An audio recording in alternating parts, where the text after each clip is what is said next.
So, I have the day off and I figured I'd do another one of my old stories about my trips. And I think today I'm going to talk about my trip to Italy. My first trip to Italy. My favorite trip. And the first time I was ever on my own, traveling to the side of the world.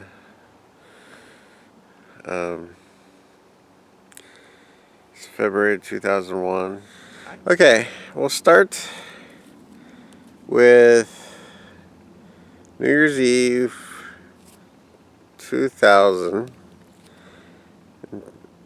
and I'd gone to San Francisco like I had the year before, although it was an entirely different experience. And that's another story for another day. But it really started in New Year's Day 2001. Once I got home, woke up, thought I need to do something big and bold. Got out my atlas, decided I wanted to go to Venice and Florence. And so I decided I was going to do it. I think I had made some money selling some stuff on eBay.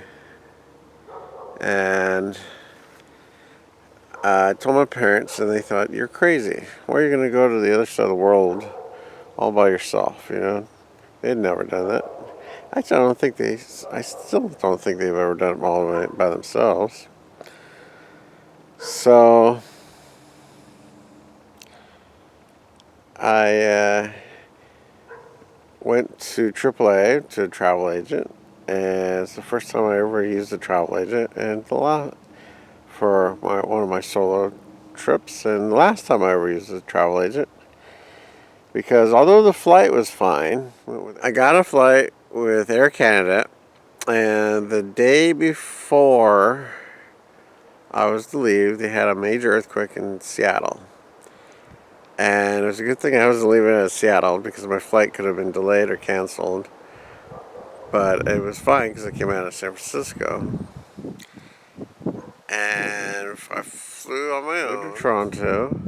And this is before they had individual entertainment systems and stuff. And you had to pay to get earplugs and stuff. So I think, if I remember correctly, I just slept most of the time. I watched the TV without volume. And when I flew overseas, I was in the back row. And I tried to get some sleep. But some people were having a party near me, and the flight attendant kept trying to get them to quiet down, and it didn't work out too well. But I got some sleep, which helped a lot. So when I arrived in Milan, got my backpack. I was trying to just do carry-on with a big backpack. In those days, I could get away with it. And just like in those days, you could have a full can of deodorant and a bottle of water, get on a plane. This was February 2001. And I arrived, and I went to the city of Milan, and I went to find my hotel room, and I couldn't find it. And I asked them at the subway where this was, and they said, "Oh no, that's not in Milan." So I had a rail pass, so I took the rail pass, and then I had to change trains. And when I stopped off in a town, I asked the taxi driver, "Can you take me to the motel room?" They go, "Oh no, you want to take the train, it's too far from here." And I'm thinking, where the was this motel room? I wanted a place by Milan. Well, it turns out it was out by the foothills of the Alps, called Lake Managori. And when I got there, I was tired because I was jet lagged. It was getting late. And I got there, and I got a bus, and a bus ticket, and the bus driver was trying to tell me, "No, I don't go there." And I was like, "Well, the guy who sold me the ticket said you went there." So he went and talked to the guy who talked the ticket, and they made, I guess, a special case to drop me off at the hotel. and it was right on the lake. And so when he dropped me off, the door was locked, construction was going on. I thought, what in the world's going on? So I wandered around the front entrance and I found a door somewhere. I think it was like the construction crew was using it. And I got inside, and I'm thinking, what in the world's going on? And finally, someone who worked there showed up, and I showed them my reservations, and they were like, no, we moved you up the street to this other hotel. Just get in your car and drive up there. And I'm like, I took the bus. I don't have a car. So they had to call somebody to come down in their little car and pick me up with my luggage and drive me to the hotel room. I finally got to the hotel room. It was getting towards the evening, and it was foggy, and I couldn't see the lake that I was right next to. And then I got my motel room, and I just ate granola bar and went right to sleep. And I slept so deep that I woke up in the middle of the night. I thought I'd slept for an entire day. I go out to the lobby and everything's dark. Well, it turns out it was only like 4 in the morning, and nothing had opened up. So I thought, oh, shoot, So I went back to bed, and I think I ended up taking a sleeping pill. I got some sleep. The next morning I checked out, and I asked them where the train station was. Because at that point I was going to go to Padova, which is a city right outside of Venice. And I read, because my trusty Frommer's tour book, that you stay there when you go to Venice, because it's a lot cheaper. And so I did, but right now I had to get to the train station. So they told me, oh, it's up the hill, just walk up there. Well, it's a good thing my luggage was a backpack, because I actually had to put the backpack on and climb up the mountainside with barking dogs in people's backyards, having a fit that I was there. And I get up there, and the train station is the Belgrade train station. Well, this I kind of quietly chuckled to myself, thinking, wait a minute, wasn't Belgrade and had just had a war in the 90s, like a few years ago? It's in the Balkans, And I just found, and it was so gray, and it looked like a World War II picture outside. It was cold, it was dark, but the train station was open, and I told the guy I wanted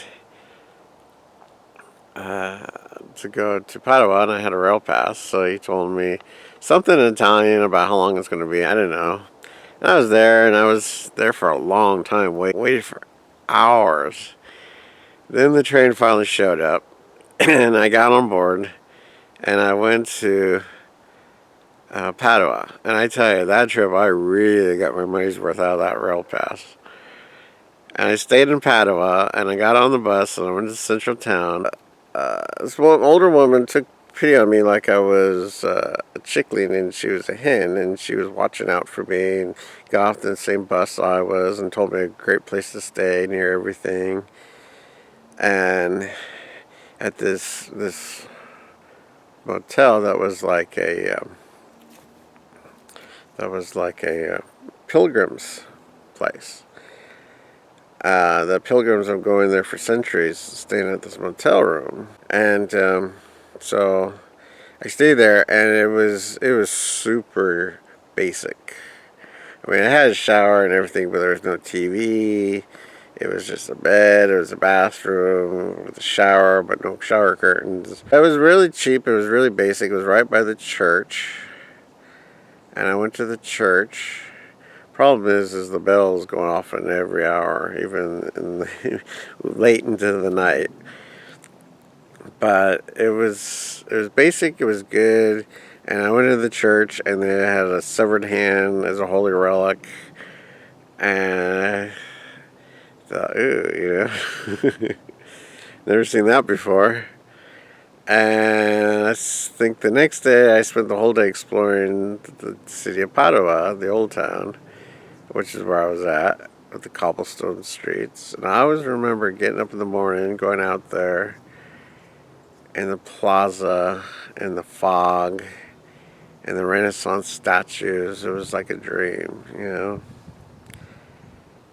I never forget that. That was really neat. And I spent the whole day just exploring the city, which used to be a university city back in the Middle Ages, and it was a great place. I'd really recommend it. And then the next day, I was going to go to Venice, take the train in. And it was that morning as I was getting my shoes off and thinking how great this is to be on my own and traveling. That's when I decided I was going to move to Washington State. You know, I could get my own place. I can have my own. I could totally do this. You know. So I headed over. I got to the train station, and it was a holiday, and so the train was really crowded until just before I got to Venice. I got to Venice in the train station, and I looked out, and it was like, oh wow, this is what traveling's about, because it was like a dream or a fantasy novel or something, because it was really foggy out, but it was kind of like more of a mist than like a thick fog. And I went out there and I got on the boat, water taxi, to go into the city, and I got a spot toward the front. And as I was coming along, the fog was lifting, and here's this city on the water, you know. You're on the canal, and there's like all these buildings along next to you on the left and the right. And there's like you're going back into time. It's really my favorite city, Venice. Been there twice now. I went there and it was sunny. By the time I got there, the fog had lifted. I went and saw some of the sights, St. Marco's Basilica and the Doge's Palace, which was super crowded at that time.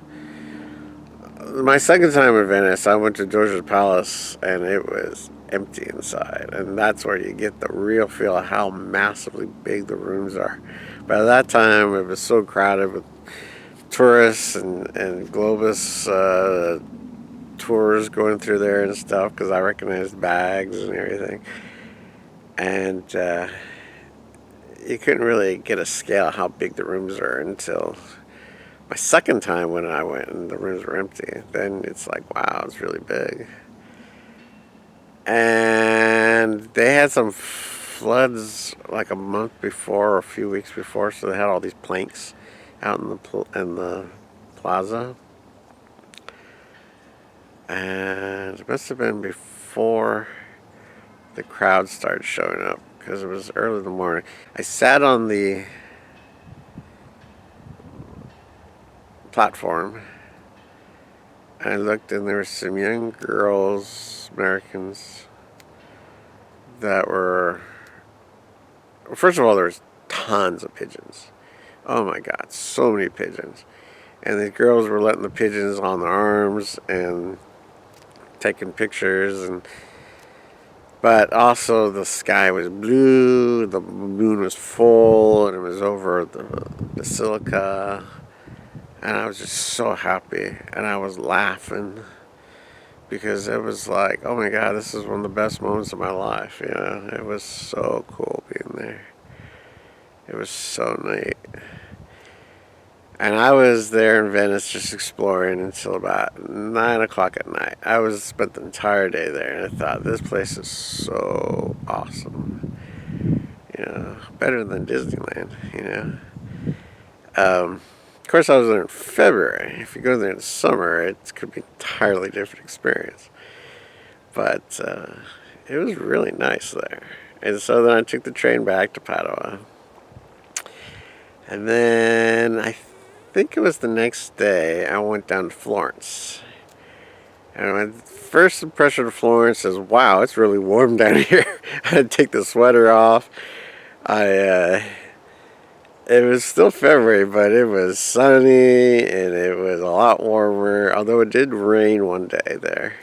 And I spent the week just exploring Florence. But when I got there, I'd read this great little place that only took cash, and it was right near the famous cathedral. It was really close, like around the corner. And I went there, and I told the woman that I wanted to stay, and she was a little surly. She wasn't like, she was, I don't know. Now that I have a job where I would have to work with the public, I can see why she would be surly. But um, I told her that I want to stay. She's like, how long? I said, I want to be there for a week. And her eyes just got big. And then she was really nice to me. And then I told her, okay, I'm going to go get some money. So I went to the ATM. I think it was the ATM. No, I went to exchange place. And I should have bought more lira, because this is before the euro. So I should have bought more lira, because I ended up with 960,000 lira. And if I had bought a little bit more, I could have been a millionaire, because I could have had 1,000,000 lira. Now in those days, liras were like, you had to do some real math to figure it out. It was like 2.5 times a dollar. So $1 bought you like 2.5 liras or something like that. It was an incredible exchange rate. Europe got a lot more expensive once they went on the euro. So I went there and I paid in advance for my room for a week, and I guess she must have liked me because she put me at the end with 2 beds, even though I only needed 1 bed, but I still got the same price. It was a great location. I even had a window. I had a window with a view of the street. But it was a great value, and all these tourists would come in, crash, slamming doors in the middle of the night. And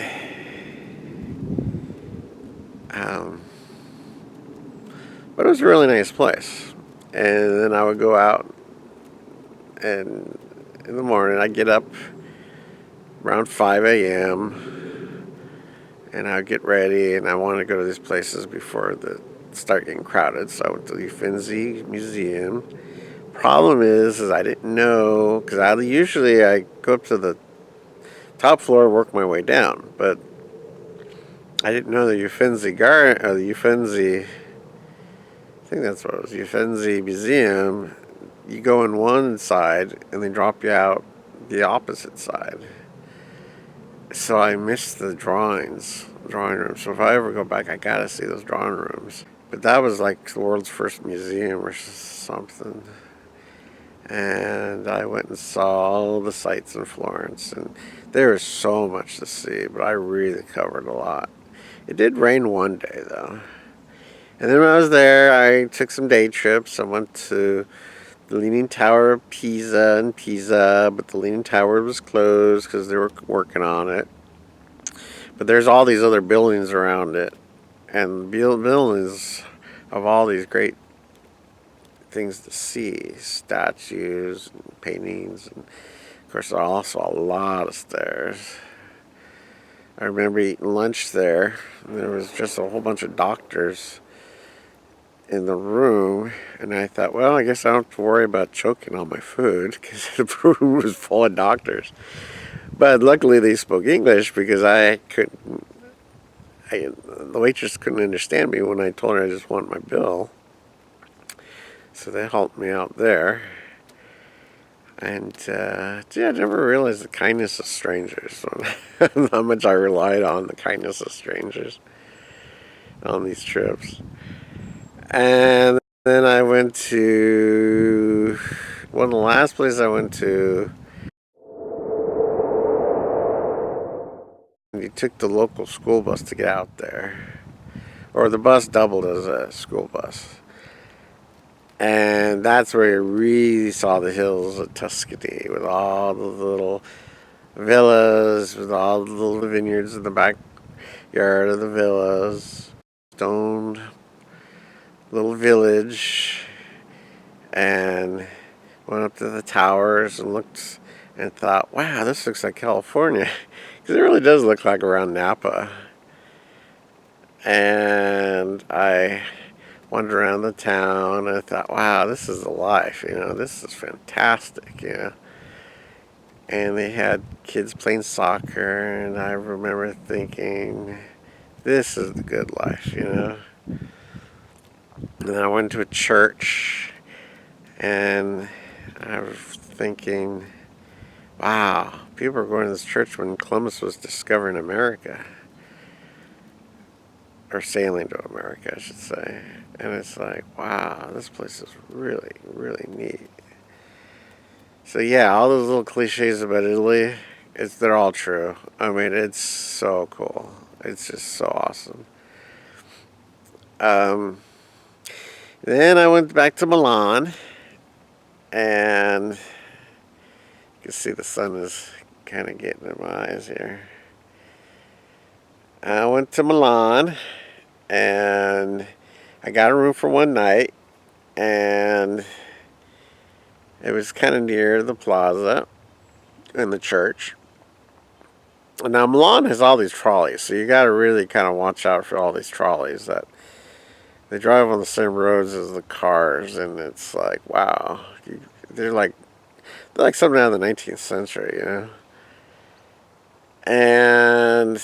But they're all over the place. I can see people possibly getting ran over by a trolley. And I remember I went to the big church there, which I hear nowadays they charge you to go into the church. And I also didn't know that you go up to the very top. But it was rainy, and it was kind of dark up in Milan. And then I went to that famous shopping mall there. And I think I ate lunch at Burger King. I was getting low on money. And I remember there, and some guy shared a table with me. He was reading a comic book written in Italian. And I remember looking out, I'm thinking, wow, I'm in a Burger King in a 100-year-old mall next to a 1,000-year-old church, This is really cool. And so I stayed in my room there, and again, a very basic room. I had TV, but it was only in Italian, and it was really far up in the very top corner, so it was hard to see the TV, so I didn't even bother. I just read. Very basic room, shower, no shower curtain in the bathroom. But I would later see it on Amazing Race a few years later, and it said, "Oh my God, I was there! I stayed at that place." But yeah, so the next day I packed up, and I had to go to the airport, and I took the train, and that's the day, first of all, should have known what my day was going to be like. I get there, and the conductor looks at my ticket and tries to tell me I was supposed to have it validated. Last day of the trip. Had it for like 2 weeks, and they finally told me I should have validated it. But it didn't matter. And it's the Milan airport, and they have these beautiful, big, huge windows, and you see the Alps. And it was sunny that day.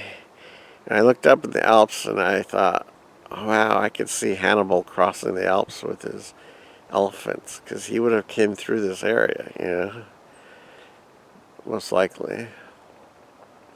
Or all those other armies have ever crossed the Alps came through this area. So I go over and I check in, and they said, nope, too late, can't get on the plane.